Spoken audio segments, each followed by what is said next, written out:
Middle east दुनिया का वो हिस्सा है जो हमेशा जंग के मुहाने पर खड़ा रहा है। मिडिल ईस्ट से उठती जंग की लपटें अरसे से दुनिया को झुलसाती रही हैं और अब हमास और इजराइल के बीच जो कुछ हो रहा है उससे फिर डराने वाले हालात बन रहे हैं। इजराइल के साथ अमेरिकी और तमाम पश्चिमी देश खड़े हैं, वहीं ईरान ने हमास का समर्थन किया है और फिलिस्तीन के नाम पर दूसरे अरब देश भी अब एकजुट होते नजर आ रहे हैं। रूस ने भी स्वतंत्र और मजबूत फिलिस्तीन की बात कही है। ऐसे में खतरा है कि अगर ये जंग आगे बढ़ी तो युद्ध का मैदान सिर्फ गाजा पट्टी तक सीमित नहीं होगा, दुनिया के तमाम देश इस जंग की चपेट में आ सकते हैं।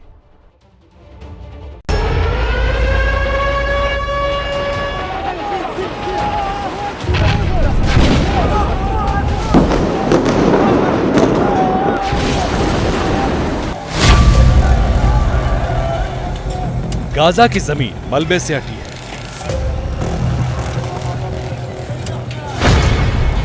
गाजा का आसमान धुआं धुआं।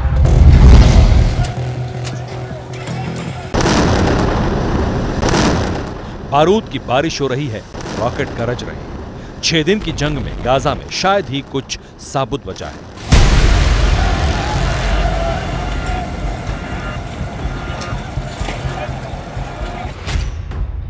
सवाल अब यह है कि यह तबाही कब थमेगी, यह जंग कहां तक जाएगी?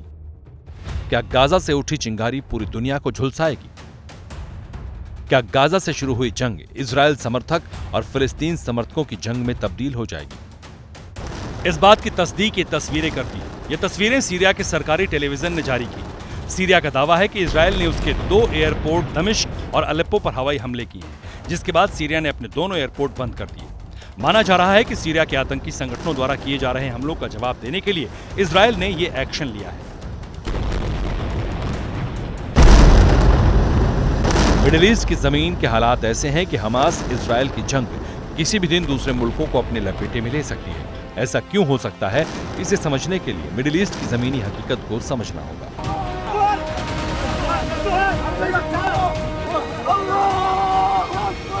तो इजराइल की बात करें तो इजराइल 5 तरफ से दुश्मनों से लड़ रहा है और गाजा में इजराइल हमास से लड़ रहा है। एक बार आपको हम दिखाते हैं कि क्या स्थिति है। देखिए, ये पूरी तस्वीर है। अगर हम ये पूरा नक्शा आपको दिखा दें तो शुरुआत करते हैं हम सबसे पहले फिलिस्तीन से। देखिए, फिलिस्तीन में गाजा जो है यहां पर हमास से लड़ रहा है। लेबनान की बात करें तो यहां पर हिजबुल्लाह से लड़ रहा है। वहीं अगर हम बात करते हैं सीरिया की, ये सीरिया है, तो यहां पर भी आतंकी इजराइल के खिलाफ मोर्चा खोले हुए हैं। ईरान और इजराइल में तनातनी, देखिए ईरान यहां पर है तो यहां पर भी तनातनी के हालात बने हुए हैं और इसके साथ ही साथ हमास ने इजराइल को निशाना बनाया क्योंकि ईरान शह दे रहा है। वहीं अगर हम फिलिस्तीन के दूसरे हिस्सों की बात करते हैं, ये जो यहां पर फिलिस्तीन नजर आ रहा है, तो यहां पर इजराइल आतंकियों से उलझा हुआ है। गाजा पट्टी यहां पर लगातार इजराइल की तरफ से एयर स्ट्राइक की जा रही है। तो ये पूरे नक्शे में 5 फ्रंट वॉर जो है, 5 दुश्मन है, ये इजराइल के लिए मुश्किल बनते हैं। यानी इजराइल 5 मोर्चों पर अपने दुश्मनों से घिरा हुआ है और ऐसे वक्त में इजराइल के साथ खड़ा है America. And I would argue it's the deadliest day for Jews since the Holocaust. जंग में इजराइल के साथ एकजुटता दिखाने के लिए अमेरिकी विदेश मंत्री एंटनी ब्लिंकन तेल अवीव पहुंचे हैं। ब्लिंकन के इजराइल पहुंचने से पहले ही हथियारों से लदा अमेरिकी जहाज इजराइल पहुंच चुका है। इतना ही नहीं, अमेरिका ने USS Gerald R Ford aircraft carrier को भी इजराइल की मदद के लिए तैनात कर दिया है। यानी जंग में अमेरिका पूरी तरह से इजराइल के साथ खड़ा है। अमेरिका जमीन पर जंग नहीं लड़ेगा, लेकिन तमाम बाकी पहलुओं पर इजराइल के साथ खड़ा रहेगा। सिर्फ अमेरिका ही नहीं, दूसरे सहयोगी देश भी हमास के खिलाफ इजराइल के साथ कंधे से कंधा मिलाकर खड़े हैं। ब्रिटेन, फ्रांस, जर्मनी, ऑस्ट्रेलिया और ईयू ने इजराइल को हर मुमकिन मदद देने का ऐलान किया है। मदद की पहली किश्त के तौर पर जर्मनी ने इजराइल को 2 हेरोन ड्रोन देने का ऐलान किया। जर्मनी और दूसरे हथियार भी इजराइल को देने की तैयारी में है। Festen Belege dafür, dass Iran diesen feigen Angriff der Hamas konkret und operativ unterstützt hat. इसी बीच गाजा की घेराबंदी कर रहे इजराइल ने जर्मनी से युद्धपोत मांगा है। भूमध्य सागर की तरफ से हमास के आतंकियों की घेराबंदी के लिए इजराइल जर्मनी से युद्धपोत मांग रहा है। हमें दिखाई दे रहा है कि समंदर के ऊपर, विशेष तौर पर पूरे के पूरे कोस्ट लाइन के ऊपर यहाँ पर पेट्रोलिंग कर रहा है।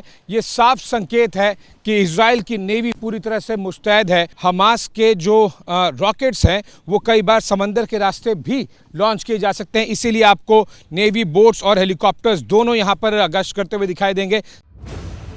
इजराइल हमास के खिलाफ कार्रवाई कर रहा है, लेकिन इस कार्रवाई में इजराइल के साथ अमेरिका और तमाम दूसरे पश्चिमी देश भी खड़े हैं। हमास के इजराइल के खिलाफ एक्शन और इजराइल के साथ तमाम पश्चिमी देशों के साथ आने के बाद अब अरब वर्ल्ड में हलचल है।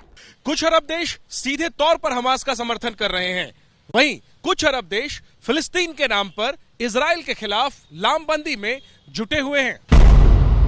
इजराइल के खिलाफ इस मुहिम का अगुवा है ईरान। हमास और इजराइल जंग के बीच सबसे पहले ईरान और इराक से मिलकर 57 देशों वाले इस्लामिक सहयोग संगठन की बैठक बुलाई। इसी बीच ईरान के राष्ट्रपति इब्राहिम रईसी ने सऊदी अरब के क्राउन प्रिंस मोहम्मद बिन सलमान से फोन पर बात की। ईरान ने सऊदी से वॉर क्राइम रोकने के लिए कदम उठाने की मांग की। सऊदी क्राउन प्रिंस ने कहा कि जंग रुकवाने की हर मुमकिन कोशिश होगी। इस फोन कॉल की अहमियत ऐसे समझी जा सकती है कि सुन्नी बहुल सऊदी अरब और शिया बहुल ईरान में कभी बनी नहीं, लेकिन फिलिस्तीन के नाम पर अब दोनों मुल्क करीब आ रहे हैं। इसी बीच सीरिया के राष्ट्रपति असद और ईरान के राष्ट्रपति इब्राहिम रईसी के बीच भी बात हुई। ईरान के विदेश मंत्री जल्द ही लेबनान का दौरा करने वाले हैं। कतर, यमन जैसे देशों ने फिलिस्तीन के अधिकारों का समर्थन किया है। फिलिस्तीन का मुद्दा अरब जगत के लिए मुस्लिम अस्मिता का मुद्दा रहा है। ऐसे में अब फिलिस्तीन के नाम पर अरब वर्ल्ड में भी लामबंदी शुरू हो गई है। एक दूसरे के विरोधी अरब देश अब फिलिस्तीन के नाम पर एक टेबल पर आने लगे हैं। हालांकि ज्यादातर अरब देशों ने हमास की आतंकी हिंसा से दूरी बनाई है, लेकिन इजराइल की आक्रामकता को लेकर अरब वर्ल्ड में गुस्सा बढ़ने लगा है। अरब देशों की शिकायत है कि हमास के खिलाफ एक्शन के नाम पर इजराइल आम फिलिस्तीनियों को निशाना बना रहा है। ये तय है कि जैसे जैसे इजराइल का अटैक बढ़ेगा, अरब वर्ल्ड में बेचैनी और बढ़ेगी और इजराइल के खिलाफ आक्रोश भी बढ़ेगा। ऐसे में अगर बात आगे बढ़ी और लेबनान, सीरिया, ईरान जैसे देश इजराइल के खिलाफ मोर्चा खोल सकते हैं और इस मोर्चे के पीछे रूस भी खड़ा दिख रहा है। वॉर जोन इजराइल से द इनसाइड स्टोरी के स्पेशल एडिशन में आज इतना ही। आगे मेरे साथ भारत की बात में दिखाएंगे हिजबुल्लाह का रेड चैप्टर। जैसे ही घड़ी का काटा दोपहर 2:30 पे आए, बबीता जी का दिल सास बहू साजिश के लिए मचल जाए।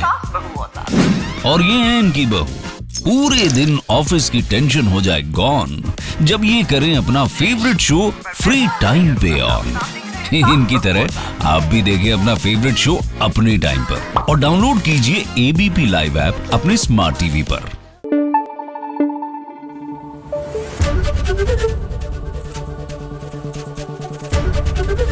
एबीपी न्यूज आपको रखे आगे।